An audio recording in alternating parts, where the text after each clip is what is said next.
Now, while there are many different forms of stretching, the two most commonly used are dynamic and static stretching. And essentially, if you don't know, dynamic is mainly done pre workout or just pre using your body for any fitness endeavor like sports, competition, lifting, running, what have you. And it's done to essentially warm up the body and increase short term range of motion of your musculature and your joints. So typically this involves quick sort of movements. You're not actually holding a certain pose for a prolonged period of time. And you might see people do high knees, butt kicks, different sort of squatting drills or something like that. And on the other hand, we have static stretching, which is where you are holding a specific pose for a prolonged period of time. And this is primarily done, at least it should be primarily done post workout, where you are holding a stretch for a prolonged period of time. And this is to increase the range of motion in the skeletal musculature for prolonged periods of time, basically long-term increases in flexibility. And the reason why somebody would do dynamic stretching versus static stretching is for the following.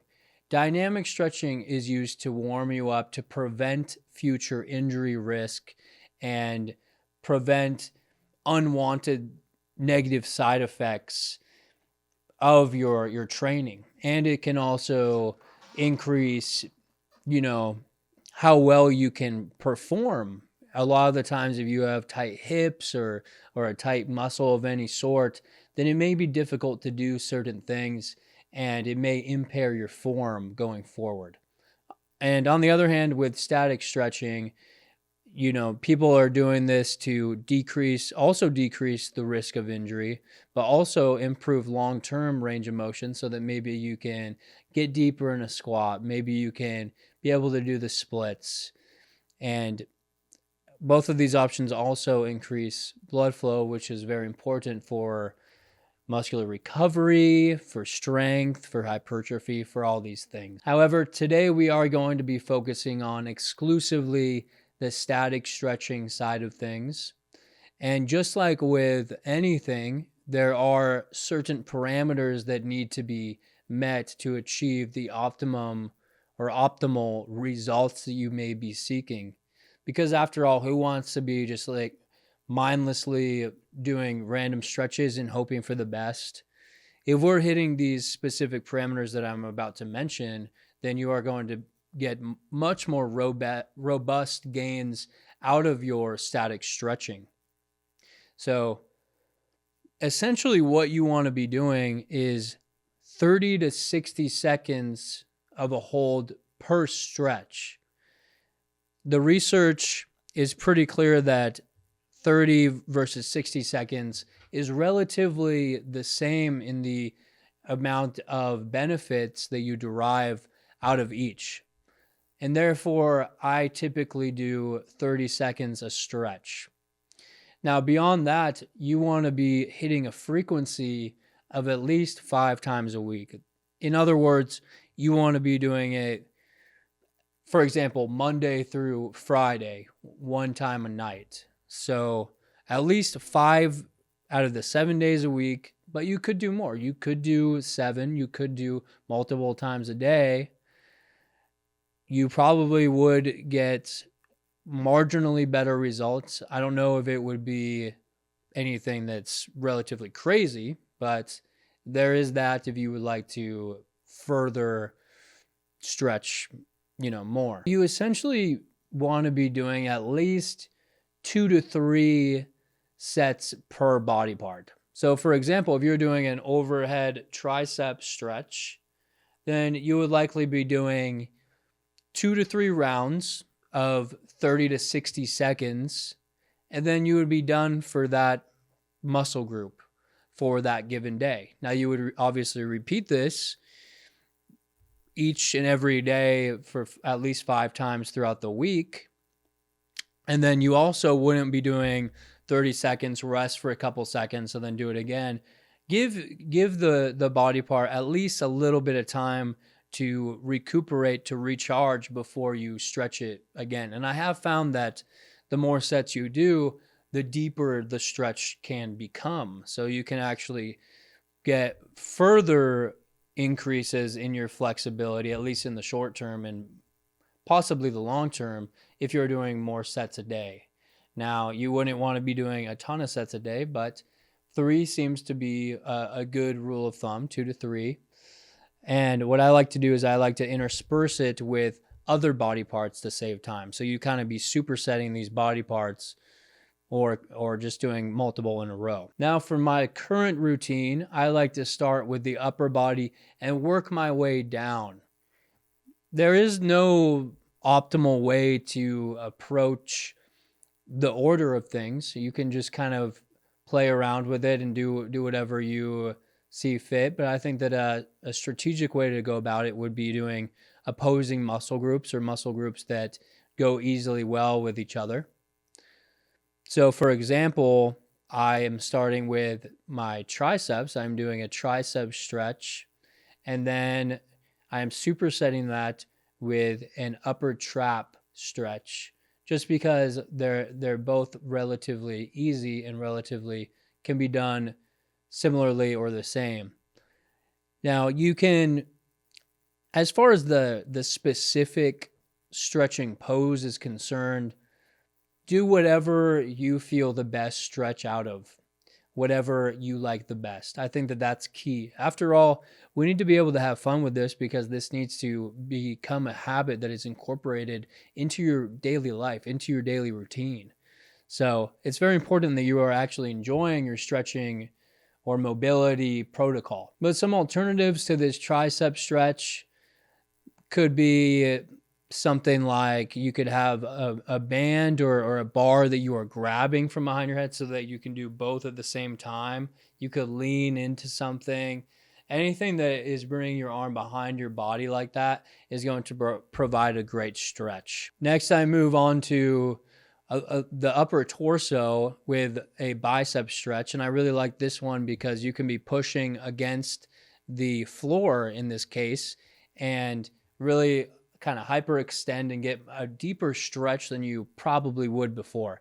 And that's kind of a common theme with the stretches that I choose to employ is I like ones that you can progressively overload. That is, you can see changes and continuously push it over time. So I like weighted stretches over more of a traditional stretch. But I'm essentially supersetting this biceps and chest stretch with a rear deltoid and lat stretch, and I'm just kind of using the floor and going back and forth. Again, this is great because you can do these sets back and forth and do 30 seconds each and just get a lot of bang for your buck. And then after this, I am getting into the elevated child's pose to really get a deep stretch in the back musculature, but particularly the lats. And I like to kind of move back and forth to provide a deeper stretch on the right versus the left. Really play around with it, whatever feels best. And then afterwards, I'm getting, I think it's called like a Sphinx pose or something like that, where it is stretching the abdominals and the back. And I really like this. Again, these are antagonist stretches, so it's great to pair them together to go back and forth and back and forth and back and forth to really make sure that we're hitting these parameters to get the most out of our stretching gains. And then after this, I'm going to the elevated pigeons pose with a weight. So here the weighted stretch comes into play where I'm using the weight to further extend and further deepen that stretch to get more out of it, essentially. So I'm doing both legs here, and then I go to a slant board because this way you will be stretching your gastroc and your soleus, also known as your calf musculature. And by leaning down and bringing your torso closer to your lower limbs, you are getting a stretch on your hamstrings as well. So this one's a lot of bang for your buck. You're getting your hamstrings, and then you are also getting your calves as well. So you can go back and forth between the elevated pigeons pose with the weights to the slant board calf hamstring stretch, and it can also be weighted. Though I will warn you, with these stretches, you don't want to be going too heavy. After all, we're only stretching here. It's not like we're competing in a powerlifting competition.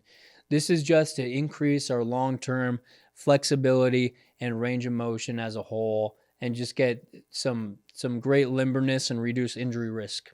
All those previously mentioned benefits. And lastly, we're doing the wall quadricep stretch. This one is brutal. It's amazing. It hurts so good. But I am alternating legs here, doing 30 seconds each, of course. And then I flip around onto the wall with my hamstrings and my calves and my posterior chain against the wall, and I am bringing out my legs as far as I can go. And this is providing a deep stretch in my hips, and it's just a great combination here. So this is the last stretch that I employ. It typically takes 15 to 20 minutes or so, depending on if I modify a stretch, if I throw one in, if I throw one out, whatever. I kind of like to dynamically change it as I see fit. Sometimes it is vastly different than how it is here. Sometimes I will do this on repeat every day. But that's the fun part about fitness, right? You can kind of get creative with it as long as you are getting out of it that which you want. So it's always a fun process to experiment with things and try something new, So anyways, this is a sample routine of my stretching protocol. And I hope that showing off my routine and speaking on some of these parameters that the research has backed and you are likely going to benefit from, I hope that this all just helps your guys' lives. And I hope that maybe you start stretching, because I know a lot of people, they just skip their stretching entirely. I certainly used to skip my stretching. I sort of recently, maybe just within the last year or so, really started to take it more seriously as something that you should be doing long term, especially to reduce injury risk. Plus, you just feel so good when you've been stretching every day. You feel like $1,000,000. So good luck to you all. Have fun, be safe, all that.